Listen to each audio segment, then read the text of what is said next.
Hey guys, माहौल जबरदस्त शानदार। आई होप रिवीजन आपके एंड पे चल रहा है। माहौल के साथ आपका ये रिवीजन लेक्चर्स हेल्प कर रहा है to revise the entire content of indirect tax GST. सरकार आइए sir, next point, next chapter sir, returns under GST. क्या लिखा है पहले ऊपर ही देख लीजिए आप। Sir, believe in yourself, everything is possible. ये एवरीथिंग पॉसिबल तभी होगा जब आप इसको पॉसिबल करेंगे। एंड सर, अगर अपना पूरा दम लगा दिया तो माहौल 100% बनने वाला है। आइए सरकार, रिटर्न्स अंडर जीएसटी। सबसे पहली बात sir, every registered person is required to submit statement of outward supply in form number GSTR 1 monthly base पे फाइल करना पड़ता है इनको। And due date of filing the monthly statement is 11th of the next month पर।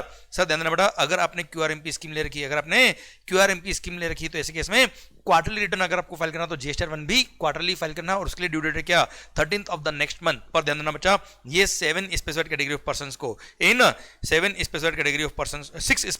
Person को GSTR 1 और GSTR 3 भी file करने की जरूरत नहीं होती। ये स्पेशल कैटेगरी ऑफ पर्सन है, इनके लिए ना जीएसटीआर 1 है ना जीएसटीआर 3 भी है, इनके लिए अलग से सेपरेट रिटर्न दे रखे। फर्स्ट, ओआईडीआर सर्विस सप्लायर जो आउट ऑफ इंडिया से इंडिया में सर्विस दे रहे हैं, composition supplier, then NRTP input service distributor, TDS direct करने वाले लोग, टीसीएस कलेक्ट करने वाले लोग। क्लियर, इनके लिए सेपरेट रिटर्न्स दे रखे हैं, इनको जीएसटीआर 1 और जीएसटीआर 3 भी फाइल करने की जरूरत नहीं होती है। अच्छा, क्यूआरएमपी स्कीम किसको मिलती है बेटा, जिनका भी प्रीसीडिंग फाइनेंशियल में aggregate turnover is up to ₹5 crore, और उन्होंने अगर क्यूआरएमपी स्कीम ऑप्ट करी है तो 3B भी क्वार्टरली फाइल करना है, और जीएसटीआर 1 भी उनको क्वार्टरली फाइल करना है। और जीएसटीआर 1 अगर क्वार्टरली फाइल करना है तो क्वार्टर खत्म होने के बाद 13th is the next date, is the due date. And sir, normal लोगों के लिए जिनके लिए मंथली रिटर्न फाइल करना होता है उनके लिए मंथली ड्यू डेट क्या है बेटा, 11th of the next month is the due date of filing GSTR 1। This is the statement of outward supply. Sir, अब returns, sir every registered person, इन 6 स्पेसिफाइड लोगों को छोड़ दो, ये सेम यहाँ पे भी लिखा है साहब, इन 6 लोगों को छोड़ दो, इनको जीएसटीआर 3 भी फाइल करने की जरूरत नहीं है। जिन्होंने क्यूआरएमपी स्कीम ले रखी है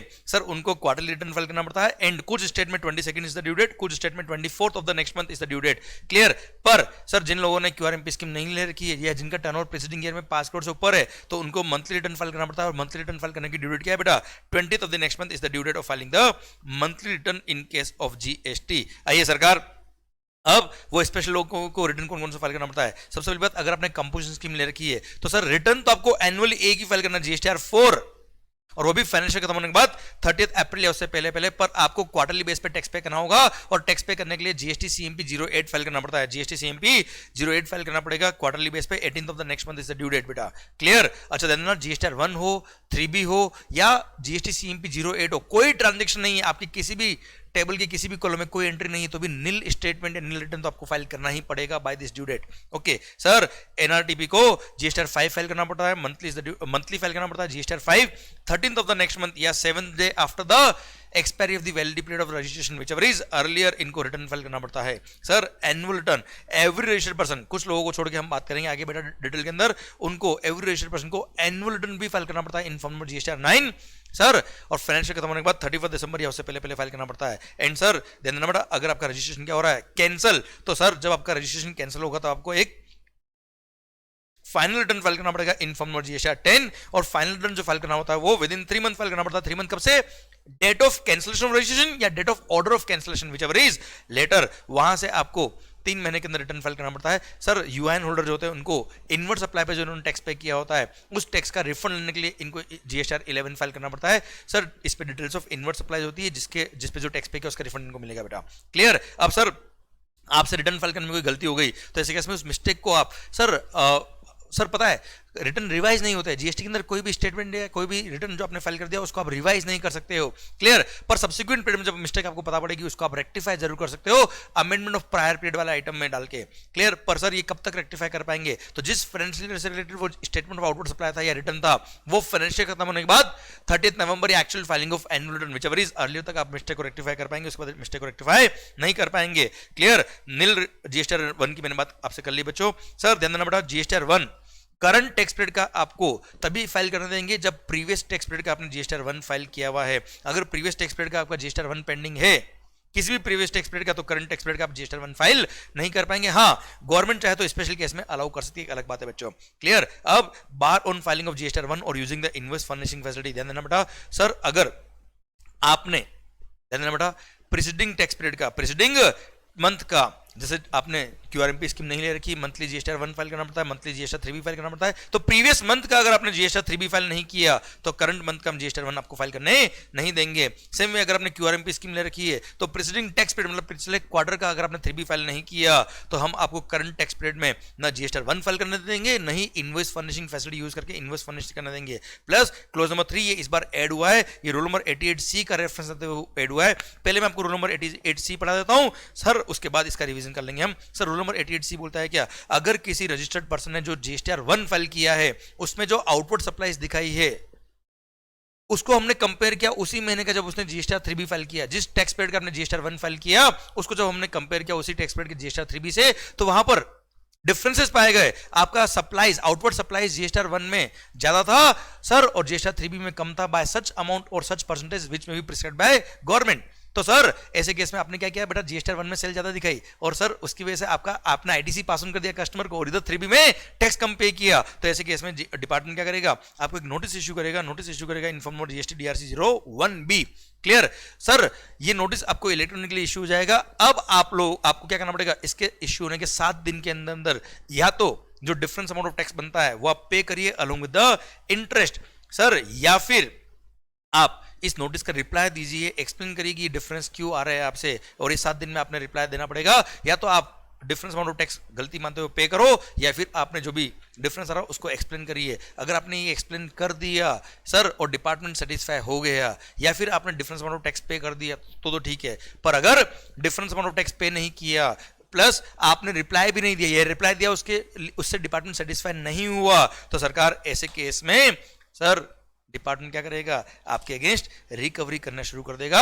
सेक्शन नंबर 79 के को फॉलो करके रिकवरी प्रोसेस आपके अगेंस्ट शुरू हो जाएगा। क्लियर, डन, भारत माता की जय। सरकार अब ध्यान देना बेटा, अगर आपने, अब इसको लिंक करो यहां से, अगर आपने सर ये 7 दिन के अंदर अंदर रिप्लाई नहीं दिया या फिर 7 दिन में टैक्स पे नहीं किया तो ऐसे केस में सर आपको करंट टैक्स पीरियड का जीएसटीआर 1 या इनवॉइस फर्निशिंग फैसिलिटी यूज नहीं करने देंगे और बाहर लगा देंगे इन फाइलिंग जीएसटीआर 1 और using the invoice furnishing facility. जब तक आप रिप्लाई नहीं करते हो या टैक्स पे नहीं करते हो तब तक बच्चा। Clear, done. सरकारी रूल नंबर 88C इस बार नया ऐड हुआ है, भारत माता की जय, खत्म होता है। अब आइए due date of making payment of tax, section number 39 subsection 7 बोलता है जो रिटर्न फाइल करने का ड्यू डेट होता है वही पेमेंट ऑफ टैक्स करने का भी ड्यू डेट होता है। पर कुछ केसेस में जैसे क्यूआरएमपी स्कीम जिनको अलाउ किया है, जिनका भी प्रीसीडिंग फाइनेंशियल में aggregate turnover was up to ₹5 crore और उन्होंने अगर क्यूआरएमपी स्कीम लिया है तो सर रिटर्न क्वार्टरली फाइल करना है पर पेमेंट इनको मंथली बेस पे करना पड़ता है, हम पढ़ेंगे आगे डिटेल के अंदर। Second thing, composition tax payer जो होते हैं बेटा उनको रिटर्न एनुअली फाइल करना होता है जीएसटीआर 4 पर क्वार्टरली टैक्स पे करना होता है 18th of the next month. Same way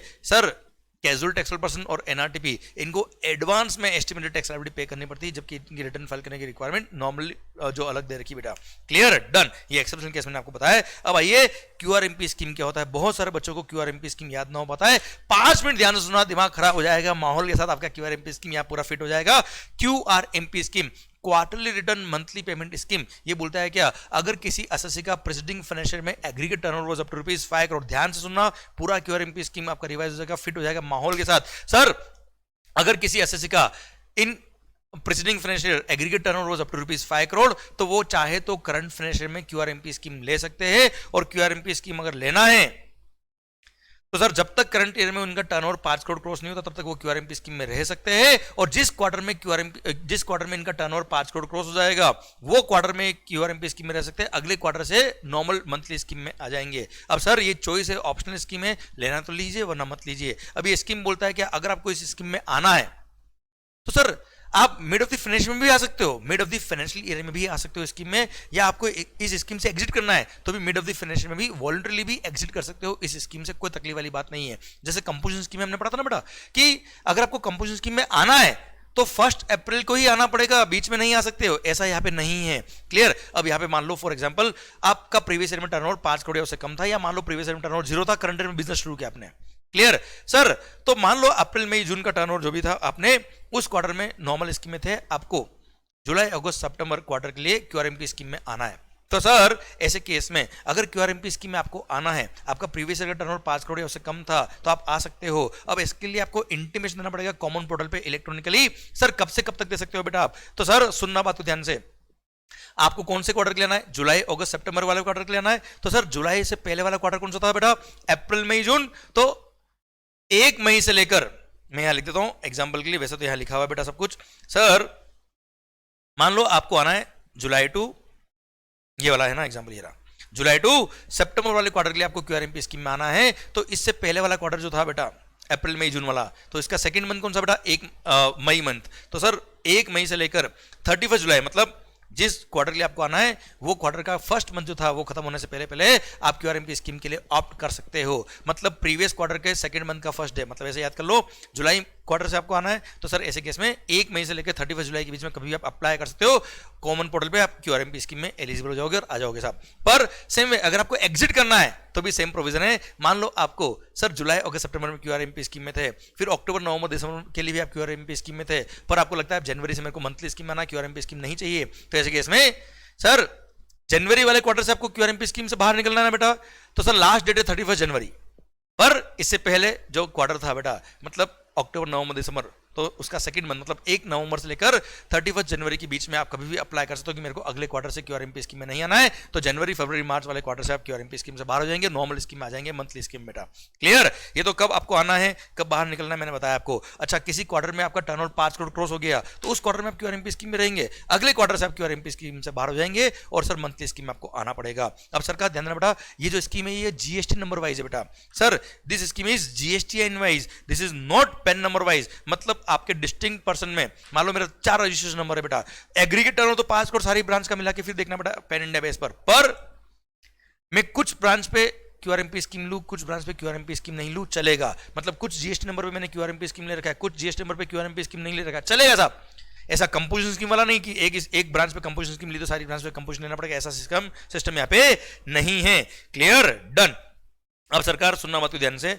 sir अब मान लो सर आपने क्यूआरएमपी स्कीम ले ली, अब सर इनवॉइस फर्निशिंग फैसिलिटी क्या होता है, सुनना बात ध्यान से। अगर आपने क्यूआरएमपी स्कीम ले रखी है तो आप रिटर्न क्वार्टरली फाइल करेंगे तो जीएसटीआर 1 भी आपको क्वार्टरली फाइल करना है। पर आपकी कस्टमर ऐसे है जिनको क्रेडिट उसी महीने में चाहिए, जैसे आपने जुलाई अगस्त सितंबर के लिए क्यूआरएमपी स्कीम ले रखा है। अब आपने जुलाई में जो गुड्स बेचा है कस्टमर को, अगर आपके कस्टमर रजिस्टर्ड है अंडर जीएसटी, B2B सप्लाई अगर आपने किया है तो सर उनको क्रेडिट भी जुलाई महीने में चाहिए बेटा। अब आप क्वार्टरली जीएसटीआर 1 फाइल करेंगे तो क्वार्टर खत्म होने के बाद sir 13th of the next month या उससे पहले पहले आप जीएसटीआर 1 अगर फाइल करेंगे तो सर उनको भी जुलाई अगस्त सितंबर जब खत्म होगा सर, जब अक्टूबर 13 से पहले आप जीएसटीआर 1 फाइल करेंगे तब जाके उनको क्रेडिट रिफ्लेक्ट होगी उनके 2B में, तब जाके उनको सितंबर महीने में क्रेडिट मिलेगी बेटा। पर उनको तो परचेज उन्होंने किया जुलाई महीने में तो उनको क्रेडिट भी जुलाई में चाहिए, तो इसके लिए फैसिलिटी दिया सप्लायर को कि जिन्होंने भी क्यूआरएमपी स्कीम ले रखा है वो first 2 month of the quarter के लिए, मतलब जुलाई अगस्त सितंबर वाला क्वार्टर मान लो तो first 2 month of the quarter मतलब जुलाई और अगस्त,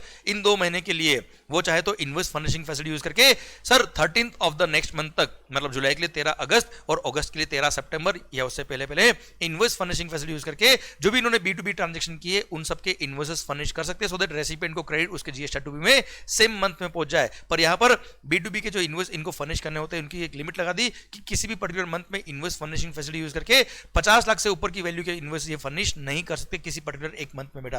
क्लियर? डन। अब sir invoice furnishing facility optional facility, आपको लेना तो लीजिए वरना मत लीजिए, मेरे को तकलीफ नहीं है। और हाँ, जो इनवॉइस आपने इनवॉइस फर्निशिंग फैसिलिटी यूज करके फर्निश कर दी है वो इनवॉइस को आपको वापस से जीएसटीआर 1 फाइल करते वक्त रिपीट करने की जरूरत नहीं है, वो ऑलरेडी मर्ज हो जाएंगे और आपका जीएसटीआर 1 फाइल हो जाएगा। क्लियर? डन। ये आपका हो गया क्या, इनवॉइस फर्निशिंग फैसिलिटी। अब आ रहा है क्या, मंथली पेमेंट ऑफ टैक्स। देख quarterly return QR MP monthly payment. अब सर गवर्नमेंट बोलती है क्या आप रिटर्न क्वार्टरली फाइल करिए, हमें कोई दिक्कत नहीं, पर पेमेंट हमको मंथली कर दीजिए। अब ऐसे केस में for example July August September quarter के लिए आपने क्यूआरएमपी स्कीम ले रखा है तो सर रिटर्न तो आप क्वार्टरली फाइल करेंगे चलेगा, पर सर पेमेंट आपको मंथली करना पड़ेगा। अब बोल दिया क्या, first 2 month of the quarter, मतलब जुलाई और अगस्त, इस एग्जांपल में आपको पेमेंट करना पड़ेगा क्या, जुलाई महीने का पेमेंट करना पड़ेगा 25 अगस्त या उससे पहले पहले, एंड अगस्त मंथ का पेमेंट करना पड़ेगा 25 सितंबर या उससे पहले पहले। क्लियर? अब पेमेंट जो करना हो कितना करे भाई साहब, रिटर्न तो हम क्वार्टर खत्म होने के बाद भरेंगे, तो सर कितना टैक्स पे करे अभी, तो वहां बोल दिया क्या, 2 ऑप्शन आपको हमने दिए, एक तो फिक्स सम मेथड और एक सेल्फ असेस मेथड। पहले सेल्फ असेस मेथड बताता था मैं। सेल्फ असेस मेथड बोलता है क्या, आप हर महीने की एक्चुअल कैलकुलेशन करिए कि कितना आपका लायबिलिटी बनता है, कितना आपके पास आईटीसी है, नेट जो अमाउंट बनता है वो आप जमा करा दीजिए इलेक्ट्रॉनिक कैश लेजर में, हमें कोई तकलीफ नहीं। क्लियर? ये तो हो गया सेल्फ असेस मेथड। पर हाँ, अगर आपने सेल्फ असेस मेथड ऑप्ट किया है और तो आपने अपने एक्चुअल कैलकुलेशन करके टैक्स जमा कराया बेटा, पर सर जब ये क्वार्टर खत्म हुआ तो जब आपकी एक्चुअल आपने 3B फाइल किया, तब जब एक्चुअल टैक्स का कैलकुलेशन किया, तब मान लो जुलाई महीने का आपने एक्चुअली टैक्स जमा करा था 1 लाख रुपए, पर बनता है कितना, 1,20,000 रुपए बात मान लो एक्चुअली, तो सर 20,000 रुपए पे आपको इंटरेस्ट पे करना पड़ेगा 18% पर annum, simple interest, number of days के आपसे। जुलाई महीने का ड्यू डेट था क्या 20 अगस्त, तो 21 अगस्त से आपको इंटरेस्ट पे करना पड़ेगा। सर ध्यान देना बेटा, क्लियर, सॉरी इसका ड्यू डेट था क्या 25 अगस्त, क्योंकि क्यूआरएमपी स्कीम के अंदर first 2 month of the quarter के लिए 25 ड्यू डेट, तो 26 आपको इंटरेस्ट पे करना पड़ जाएगा बेटा, जब आप पे करेंगे तब तक का बेटा। Clear, done. या आपने उससे पहले अगर वो टैक्स पे कर दिया था, तो जिस दिन आपने टैक्स पे किया है 25 तारीख अर्लियर तक से आपको इंटरेस्ट पे करना पड़ेगा 18% पर annum। सेकंड बात, सर अगर आपने सेल्फ असेस मेथड नहीं लिया तो सेकंड ऑप्शन दे रखा है फिक्स मेथड। आप बोलोगे सर हमको हर महीने क्यों कैलकुलेशन करे, हमको तो एक सिंपल आइडिया दो, तो ये बोल दे क्या, अगर मान लो इस क्वार्टर के लिए आपने क्यूआरएमपी स्कीम ले रखा है, इससे पहले वाला जो क्वार्टर था उसमें जो आपने इलेक्ट्रॉनिक कैश लेजर के थ्रू जो टैक्स पे किया था उसका 35% टैक्स पे कर दो first 2 month of the quarter में। सर फिर बाद में एक्चुअल जब लायबिलिटी आएगी, एक्चुअल जब रिटर्न फाइल करोगे तब डिफरेंस अमाउंट पे कर देना। और अगर आपका मान लो जो करंट फर्स्ट 2 महीने में आपने टैक्स पे किया वो कम पे हुआ, हम आपसे कोई इंटरेस्ट नहीं लेंगे, क्योंकि फिक्स मेथड के में हमने आपको खुद ने ऑप्शन दिया कि 35% पे करो, मस्त रहो बेटा। क्लियर, तो ऐसे केस में CGST, SGST, IGST या सेस जो भी आपने पे किया उसका रेस्पेक्टिव 35% आप पे कर देना, भारत माता की जय करना बेटा।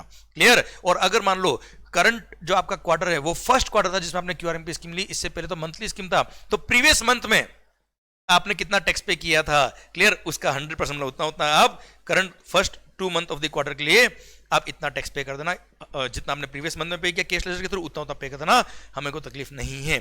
क्लियर, और हाँ मान लो आपने किसी महीने में फिक्स मेथड लिया, पर सेकंड मंथ में आप चाहते हो कि मैं तो सेल्फ असेस मेथड ले रहा हूं, आप ले सकते हो, हमें कोई दिक्कत नहीं है, आप ऑप्शन चेंज करिए बिटवीन द मंथ, कोई तकलीफ वाली बात नहीं है। और जो भी अमाउंट आप जमा करा रहे हो वो इलेक्ट्रॉनिक कैश लेजर में जाएगा आपका, पर जो अमाउंट आप इलेक्ट्रॉनिक कैश लेजर में जमा करा रहे हो ये कैलकुलेशन करके उसका आप रिफंड नहीं ले सकते जब तक कि आपका रिटर्न फाइल नहीं हो जाता उस क्वार्टर का। थर्ड बात, सर अगर आपके इलेक्ट्रॉनिक कैश लेजर में या इलेक्ट्रॉनिक क्रेडिट लेजर में ITC में या कैश लेजर में ऑलरेडी सफिशिएंट बैलेंस है कि आपकी जो लायबिलिटी अब तक बनी वो पे हो सकती है, तो ऐसे केस में आप इलेक्ट्रॉनिक कैश में ये कैलकुलेशन करके अमाउंट जमा नहीं करेंगे तो भी चल जाएगा, कोई तकलीफ वाली बात नहीं है। फिर जब क्वार्टर खत्म होगा तब कुछ स्टेट के अंदर 22 इज द ड्यू डेट, कुछ स्टेट में 24 इज द ड्यू डेट, आपको रिटर्न फाइल करना पड़ेगा, एक्चुअल कैलकुलेशन करके देखना पड़ेगा कितना लायबिलिटी था, कितना ITC है, कितना टैक्स बनता है, पे किया, भारत माता की जय, रिटर्न फाइल कर दीजिएगा बेटा। एप्लीकेबिलिटी ऑफ इंटरेस्ट के बारे में आपसे बात ऑलरेडी कर चुका हूं कि अगर आपने फिक्स मेथड लिया है और आपकी फिक्स मेथड के बेस पे आपने टैक्स पे कर दिया, ड्यू डेट 25 तारीख उससे पहले और बाद में एक्चुअल लायबिलिटी ज्यादा भी आई तो भी कोई इंटरेस्ट नहीं लेंगे। पर फिक्स मेथड लिया पर ड्यू डेट थी 25 तारीख, आपने पे किया 26 तारीख को, तो एक दिन का इंटरेस्ट तो लगेगा ना सर। क्लियर, तो 25 तारीख के बाद पे करोगे तो इंटरेस्ट लगेगा साहब। क्लियर, पर सर अगर आपने टाइमली पे किया है पर एक्चुअल लायबिलिटी बाद में ज्यादा बनी उससे कोई फर्क नहीं पड़ेगा, कोई इंटरेस्ट नहीं लगेगा। पर अगर आपने सेल्फ असेस मेथड लिया था तो ऐसे केस में अगर एक्चुअल लायबिलिटी बाद में ज्यादा बनती और आपने खुद की कैलकुलेशन के हिसाब से कम टैक्स पे किया था तो जितना डिफरेंस उस पे इंटरेस्ट पे करना पड़ेगा आपको बेटा। Clear, done. Applicability of late fee, sir अगर रिटर्न फाइल लेट किया आपने या GSTR 1 लेट फाइल किया तो ऐसे केस में लेट फी अप्लाई होती है। बाकी सर मंथली पेमेंट लेट करते हो तो उसमें इंटरेस्ट लगता है, लेट फी नहीं लगती है। इनवॉइस फर्निशिंग फैसिलिटी यूज करके आपने इनवॉइसेस फर्निश नहीं किए तो आपकी चॉइस है बेटा, वहां पे कोई लेट फाइलिंग फी नहीं होती है बेटा, कोई दिक्कत वाली बात नहीं है। आइए next, communication of details of GSTR 1 etcetera to the recipient of supply. Sir इधर से मैं GSTR 1 सबमिट करूंगा या इनवॉइस फर्निशिंग फैसिलिटी यूज करके इनवॉइस फर्निश करूंगा या अपना GSTR 5 फाइल करूंगा या ISD तो GSTR 6 सबमिट करूंगा या TDS TCS वाले अपना GSTR 7 और 8 फाइल करेंगे सर। और अगर आपने इंपोर्ट किया है, इंपोर्ट ऑफ गुड्स, तो सर ऐसे केस में जो आपने कस्टम क्लियरेंस करा था IGST पे किया होगा, इन सब का इंफॉर्मेशन रेसिपिएंट को उसके sir form number GSTR 2B और GSTR 2A में कम्युनिकेट कर दिया जाएगा। और अगर रेसिपिएंट कंपोजिशन स्कीम वाला तो उसके GSTR 4A में चला जाएगा। क्लियर, और एक क्रेडिट अगर वो एलिजिबल होगा तो क्रेडिट ले सकता है बेटा। क्लियर, अब सर ये देखकर सेक्शन में 38, सर इस सेक्शन ये तो डायरेक्ट पार्ट है, आप चाहे तो इस सेक्शन को ना पढ़े। सर इसने पावर दिया GSTR 2B का, clear, form number GSTR 2B का। अब sir form number GSTR 2B क्या होता है वो सुनना बात को ध्यान से। ये 2B का पावर देने के लिए सेक्शन दे रखा बेटा, ये सेक्शन की लैंग्वेज दे रखी है बेटा, याद नहीं करने कोई दिक्कत वाली बात नहीं है। सर सेक्शन में फॉर्म नंबर GSTR 2B क्या बोलता है, मैं रेसिपिएंट हूं, मैंने इनवर्ट सप्लाई लिया तो जो भी मैंने B2B जिन भी रजिस्टर्ड पर्सन से मैंने गुड्स खरीदा है या सर्विसेज खरीदी है उन्होंने अपना रेस्पेक्टिव GSTR 1 या इनवॉइस फर्निशिंग GSTR 1 फाइल किया होगा या इनवॉइस फर्निशिंग फैसिलिटी यूज करके इनवॉइस फर्निश किए होंगे, या सर ISD से अगर मैंने सर्विसेज क्रेडिट डिस्ट्रीब्यूशन लिया तो उसने GSTR 6 फाइल किया होगा या NRTP ने अपना GSTR 5 फाइल किया होगा, उन्होंने मेरा GST नंबर लिखा होगा अपने रिटर्न के अंदर, जो क्रेडिट उन्होंने वहां से बिल में लिखा होगा टैक्स अमाउंट वो मेरे GSTR 2B के अंदर रिफ्लेक्ट करेगा। अब GSTR 2B के अंदर जो क्रेडिट आ रहा है उस क्रेडिट को मैं ले पाऊंगा अगर वो मेरे लिए एलिजिबल है तो। अच्छा एक बात और सर, फॉर एग्जाम्पल जनवरी महीने का जीएसटी 1 आपने सबमिट किया, मेरे जनवरी महीने के जीएसटी 2 भी में आएगा, मैं क्रेडिट ले लूंगा। पर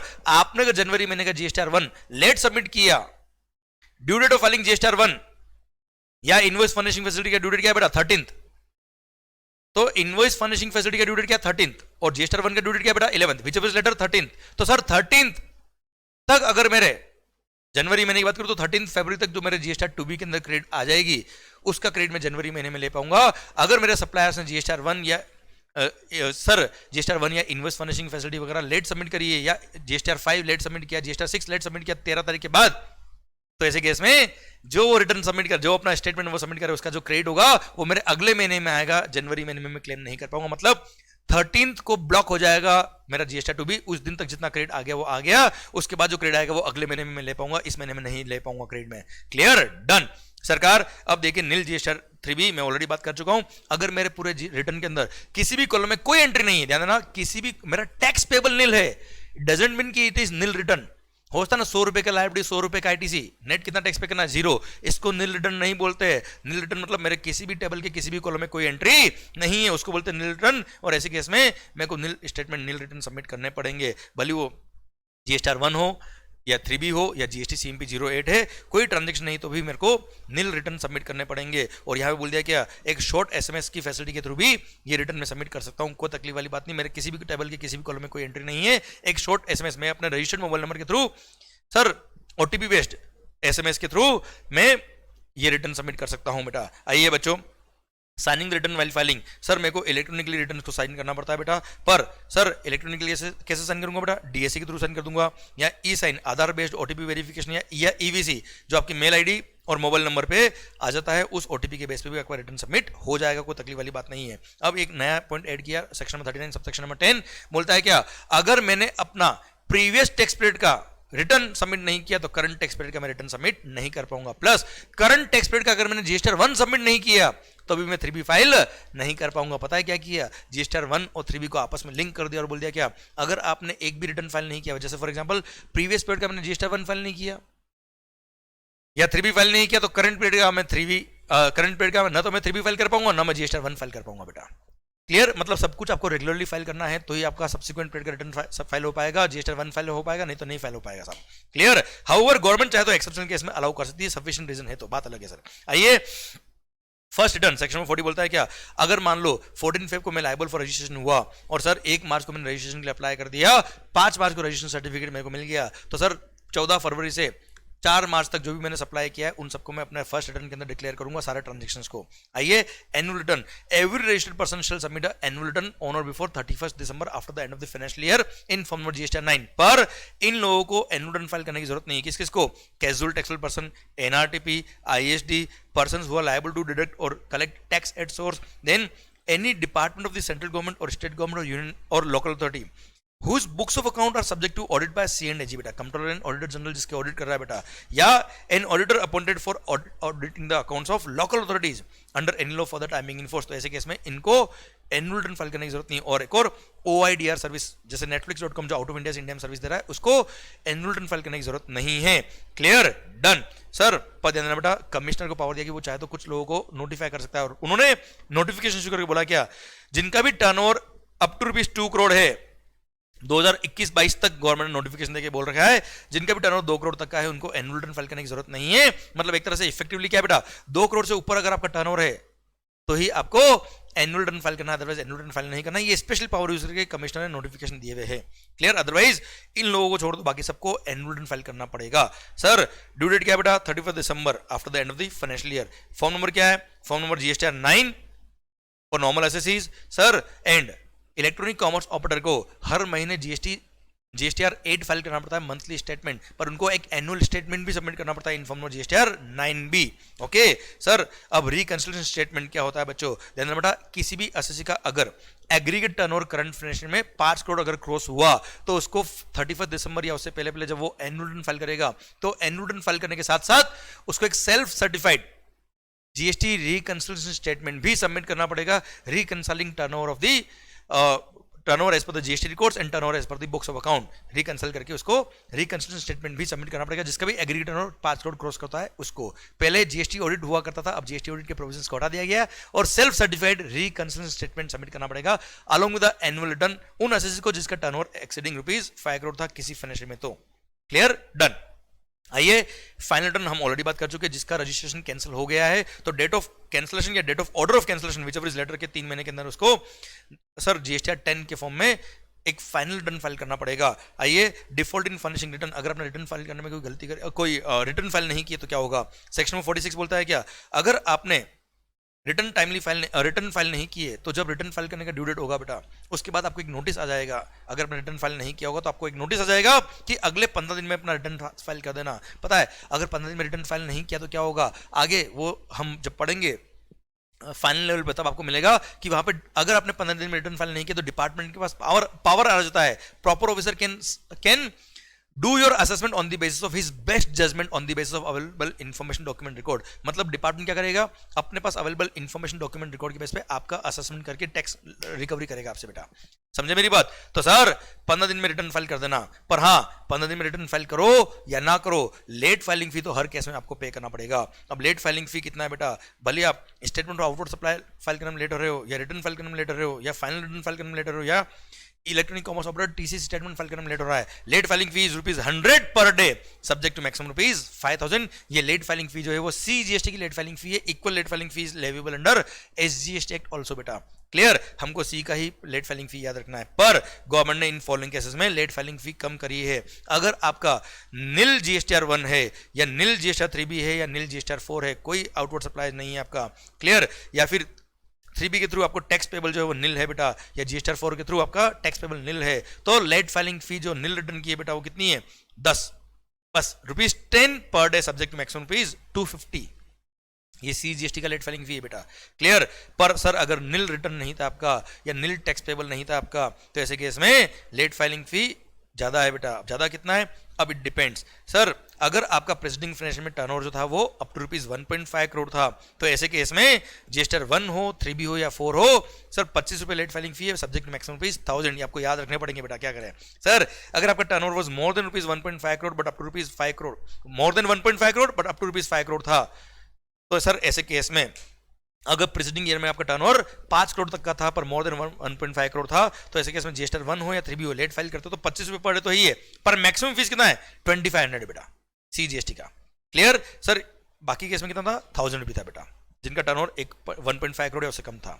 अच्छा 1.5 करोड़ से अबव टर्नओवर था तो वैसे भी आप कंपोजिशन के लिए एलिजिबल नहीं हो बेटा, इसलिए यहाँ पे जीएसटीआर 4 नहीं लिखा है बेटा। ओके सर, अच्छा ध्यान देना बेटा, अब जिनका टर्नओवर 5 करोड़ से अबव था प्रीवियस ईयर में उनके लिए लेट फाइलिंग फी कोई कम नहीं करी हुई बेटा। उनके लिए लेट फाइलिंग फी कितना है, वही ₹100 पर डे सब्जेक्ट मैक्सिमम ₹5,000 बेटा। ओके सर, नेक्स्ट अगर आप टीडीएस का रिटर्न फाइल करने में लेट होते हो, गवर्नमेंट डिपार्टमेंट वगैरह जीएसटीआर 7 फाइल करने में लेट होती है तो ₹25 per day subject maximum ₹1,000। Sir input service distributors GSTR 6 file करने में लेट होते तो ₹25 per day maximum ₹5,000।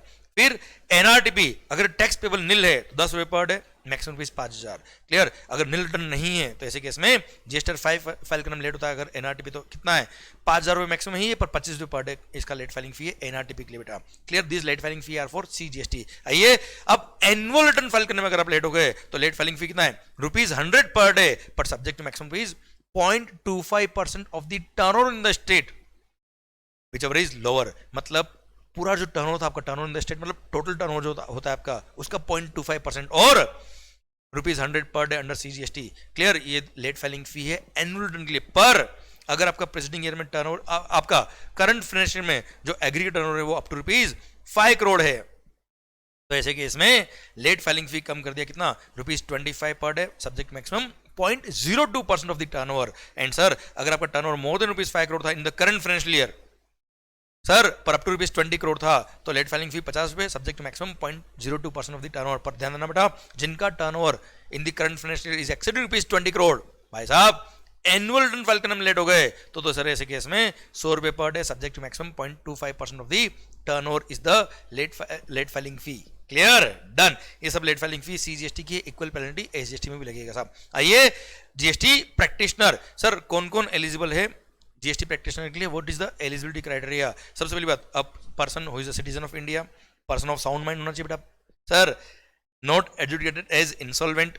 Sir has not been convicted by any competent court. खुद मुजरिम करार हुआ किसी का जीएसटी प्रैक्टिशनर कैसे बनेगा सर? अब सर जैसे हम लोग ये सारी कंडीशन पूरी करते हैं सर, कोई दिक्कत नहीं sir. Person of sound mind तो ही बेटा, पढ़ाई ज्यादा करे तो क्या हो गया, दिमाग थोड़ा खराब हुआ है साहब. Okay sir, plus satisfies any of the following conditions.